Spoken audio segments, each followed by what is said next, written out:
reverse the result of your fight. Yeah. Should they reverse the result of that fight as well? It just depends. Like if that changes the whole fight, if that gives Roach a victory, give him the victory. That's how you keep the integrity of the sport, right? That's why they suspended me, right? It seems like Tank is tired of people mocking him because of the knee he took during the Roach fight, and now he's gotten back at everyone. The backlash hasn't stopped since the fight ended, and Gervonta Davis is feeling the heat. Gervonta Tank Davis, GTD, and I don't mean got the draws, went up against Lamont Roach. Let me tell you something. Tank got spanked. Roach should have won. And Tank even dropped to his knee. It should have been called a knockdown. And now it's not just him. A new video of the referee Willis being interviewed has emerged too, and things are only getting more heated. Let's catch you up. Take a knee, and should he have been deducted a point and in the end lost that fight to Roach, in your opinion? Yeah, in my opinion, if it was a draw, he take a knee. And plus the corner go up. The same fans who used to scream his name, the same analyst who once called him the most dangerous puncher in boxing, are now using one moment to tear Tank down. The internet has been ruthless. Memes are flying around, and suddenly everyone has an opinion on what happened in that ring. Now, with the New York State Athletic Commission still reviewing Steve Willis's handling of the fight, things are only getting more interesting. Just hours ago, Tank had enough. He went off, making it clear that he's sick of the way boxing works. Like I said, boxing is trash. Look at everyone bashing me. They're the same ones who bet on me, he said in frustration. You see, in boxing you lose once or have a bad night, and suddenly everyone is forgetting everything and just focusing on that shitty night.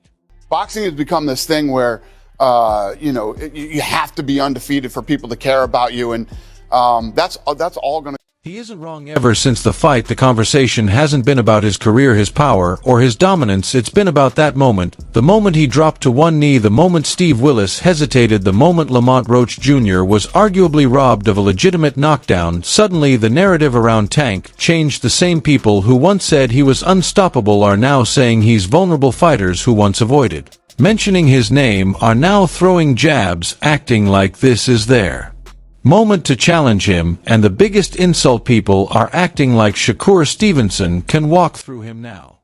What may happen against Shakur Stevenson? I hear more about Shakur Stevenson after this fight than I hear about Lamont Roach, which I think is sad.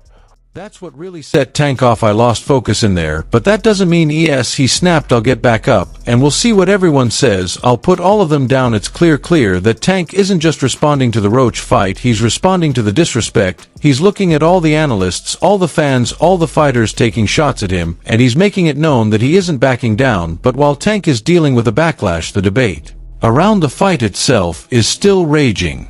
The ProbBox TV panel discussion made one thing clear: what happened in that ring was a disaster. Dan Rafael, the veteran boxing writer, didn't hold back. That bad night by Willis cost Lamont Roach a championship, deprive him of hanging the first loss on America's top fighter. A lot of stuff went bad, and it was all against Lamont Roach. The question is about Gervonta Davis's power. What is his power like? Is he as hard a puncher as he's made out to be? If the best name that somebody could give me, if somebody that he knocked out is a little dude who was at his, fourth weight? I can't read too much.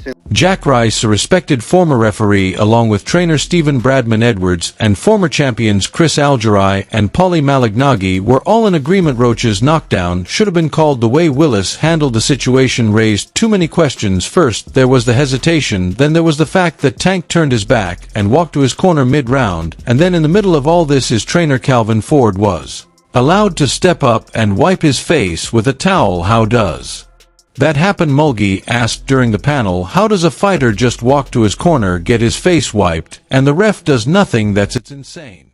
To me, I think I won the fight. Now, granted, 9th round should have been called a knockdown. Two judges on the official scorecards gave him the round 10-9.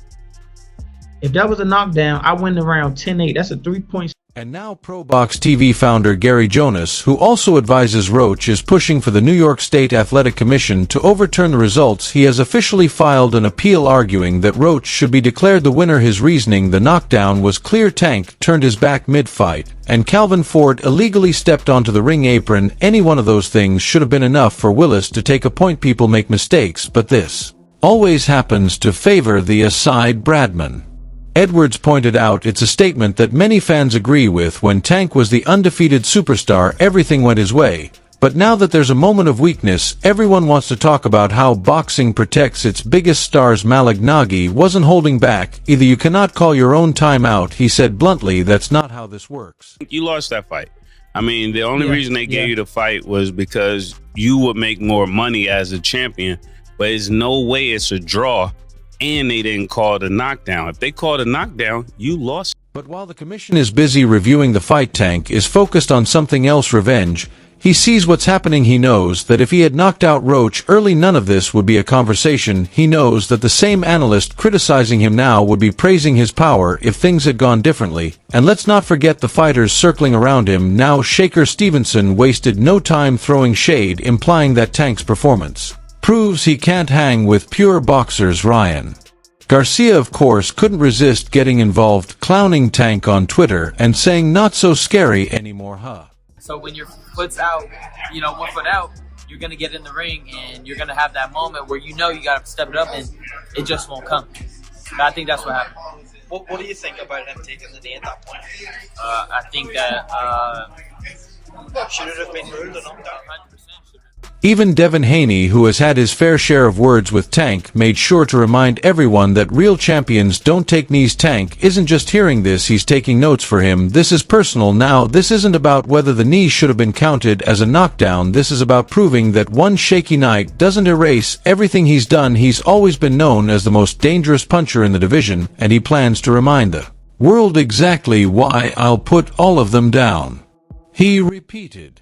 He would, and I thought he won the fight personally, but yeah, the no knockdown, that was like unheard of. It was the first time I've ever seen it with my own 2 eyes, and there's already talk of a rematch with Roach, but at this point that doesn't seem like enough for Tank. He's looking beyond Roach. He wants to shut up every single person who's spoken on his name. He wants to erase this moment from history with a knockout so brutal that nobody ever brings up the Roach fight again. But the reality is this controversy isn't going anywhere. Even if the New York Commission doesn't overturn the fight, this will be a stain on Tank's legacy, at least for now. Fighters like Floyd Mayweather, Canelo Alvarez, and even Muhammad Ali all had moments where they were doubted, but the difference is how they responded. Tank's response, he's making it see that this isn't the downfall people think it is. If anything, this is just the beginning of his next chapter, and if history has taught us anything, it's that a pissed-off Gervonta Davis is the most dangerous version of him. I'm not sure, bro. I'm definitely not sure, but hopefully we could get it before. Nah, it probably won't be this year. Is that the one you want next?